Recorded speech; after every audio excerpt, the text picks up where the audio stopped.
राधा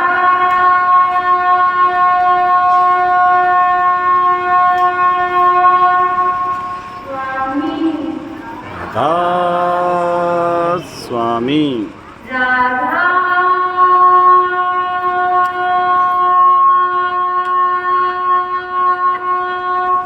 स्वामी राधा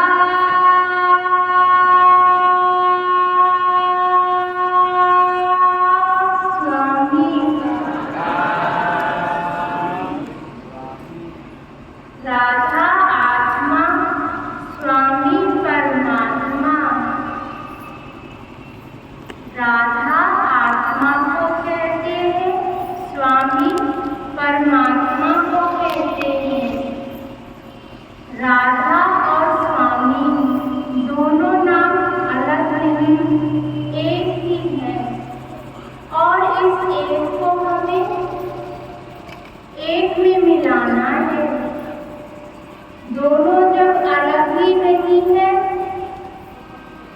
तो फिर अलग कैसा, कुछ नहीं। राधा और स्वामी दोनों ही एक स्थान पर रहते हैं।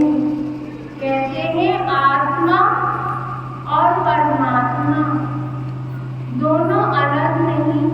परमात्मा का अंश ही आत्मा है, जो दोनों एक साथ रहते हैं। परंतु हम इस संसार में आए हैं, इस संसार के मोह माया जाल में फंसकर हम स्वयं को ही नहीं पहचान पा रहे हैं। फिर आत्मा क्या, परमात्मा क्या, कैसे जान पाएंगे हम? आध्यात्मिकता की जो ये डोर है, इसे अपने जीवन में संभाल पाना हर एक किसी के बस की बात नहीं है।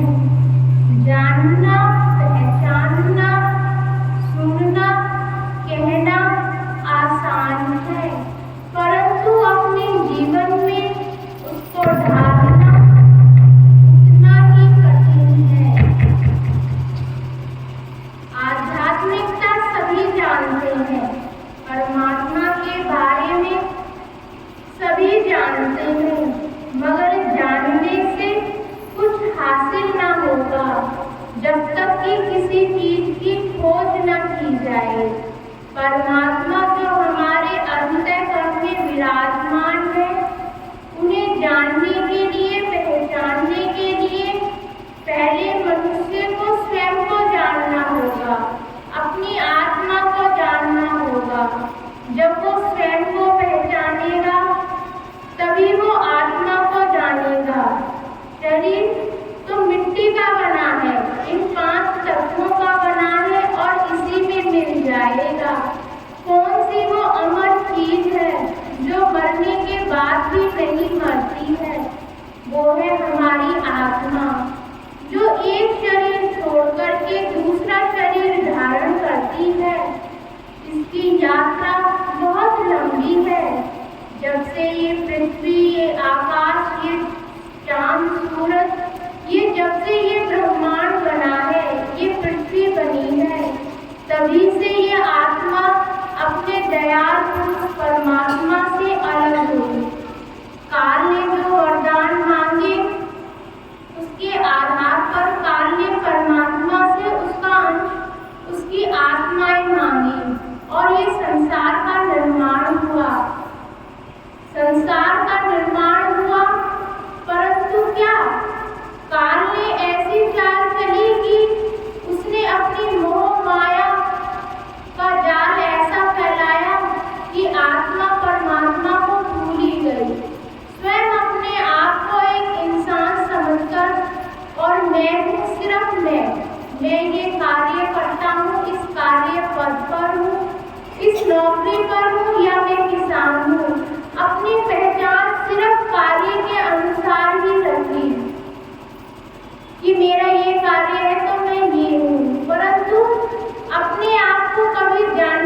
इस जन्म को जानता है और अपने पिछले जन्म के बारे में वो कुछ भी नहीं जानता। यही तो काल पुरुष की चाल थी कि दयाल पुरुष परमात्मा से आत्माएं तो ले ली, मगर अपने मोह माया के जाल में फंसाकर सभी आत्माओं को अपने ही पास रखना चाहता है। कहते हैं आत्मा अंतर से दुखी तो होती है, मगर उसकी सुनने वाला कोई नहीं है। क्या कभी आपने अपने बच्चे की तो आवाज सुनी है कि वो रो रहा है, उसे क्या चाहिए? दूध चाहिए, पानी चाहिए, खाना चाहिए, वस्त्र चाहिए, उसको किस चीज की आवश्यकता है? इसी प्रकार जब परमात्मा ने करोड़ों साल आत्माओं को देखा कि ये मेरे से बिछुड़ तो गई है, मगर जिसके कारण ये बिछड़ी है वो भूल चुकी है। मेरा देश कौन सा है, मुझे कहाँ जाना है? मनुष्य को काल ने इतने पर्दे दे दिए कि वो आत्मा की कभी सुनता नहीं है। कभी वो क्या चाहती है कभी नहीं सुनता, सिर्फ अपने अहंकार की सुनता है कि वो मैं क्या चाहता हूँ, मुझे क्या चाहिए, मुझे क्या करना है, सिर्फ अपने अहंकार की। आत्मा की कभी नहीं सुनता। यदि वो आत्मा की सुनता तो वो परमात्मा की बात को समझ लेता कि परमात्मा हर किसी को अपनी आत्मा को बुलाना चाहती है, अपने पास बुलाना चाहती है, अपने धाम में बुलाना चाहती है। इसीलिए परमात्मा ने बहुत असीम कृपा करके हम सभी जीवों के ऊपर अपनी दया महर का बारिश करके सत्संग ये जारी करेंगे, जिससे मनुष्य अपने आप को समझे। सिर्फ ये ना समझे कि हम इस धर्म में आए हैं तो हम हिंदू हैं, दूसरे धर्म में गए तो हम मुस्लिम हैं, सिख हैं, ईसाई हैं। नहीं, सत्संग जो जारी हुए संतों के द्वारा वो परमात्मा की महिमा है, अपनी आत्माओं को अपने पास बुलाने का एक जरिया है, जिससे मनुष्य अपने आप को स्वयं समझे कि मैं किस लिए इस धरा पर आया हूँ, क्या मेरा काम है, क्या मेरा कार्य है। ये कार्य तो कभी समाप्त ना होंगे, जब तक होंगे समाप्त जिस दिन आत्मा इस शरीर को छोड़ देगी, उस दिन इस शरीर के सभी कार्य समाप्त हो जाएंगे और आत्मा अपनी फिर दूसरी यात्रा पर चल देगी। मगर इसकी यात्रा कभी खत्म ना होगी जब तक मनुष्य के काम खत्म ना होंगे। हमें कहीं जाना पड़ता है तो हमारे लिए सभी काम समाप्त हो जाते हैं और हमें उधर अर्जेंट जाना है। वैसे आदमी नहीं जाएगा, किसी के मरने की खबर आएगी तो तुरंत जाएगा कि नहीं, तुम्हें वो इंसान मर गया है तो हमें जाना है। मरने में जाना इतना इम्पोर्टेंट क्यों है? क्यों वो आदमी तो चला गया जिसके लिए तुम जा रहे हो सिर्फ दूसरों से मिलने के लिए? जो आदमी मरा है वो तो जा चुका है, सिर्फ हम फॉर्मेलिटी के लिए जा रहे हैं, रिश्ते निभाने के लिए जा रहे हैं। इसी तरह हम अपने इस जीवन में सिर्फ अपने ही रिश्ते निभाते रहते हैं।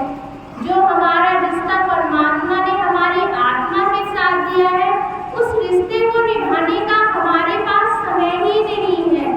उस रिश्ते को भी निभाओ। आत्मा है, परमात्मा है, वो तो एक परम रिश्ता है। हम जब भी सत्संग शुरू होता है राधा स्वामी बोला जाता है, ये एक अटूट संबंध है आत्मा और परमात्मा का। जब हम इस संसार में आए हैं तो पहला हमारा कर्तव्य है, ये हमारा हक है कि हम सबसे पहले अपनी आत्मा का मिलाप परमात्मा से कराएं। जब तक हमें जानकारी नहीं थी तो कोई नहीं, मगर अब हमें सत्संग के माध्यम से पता चल रहा है कि आत्मा का मिलाप परमात्मा से कराना ही इस देह का सबसे प्रमुख काम है। तो उस प्रमुखता को हम सबसे पहले करें, उस प्रमुख कार्य को हम सबसे पहले करें। जब हम सुबह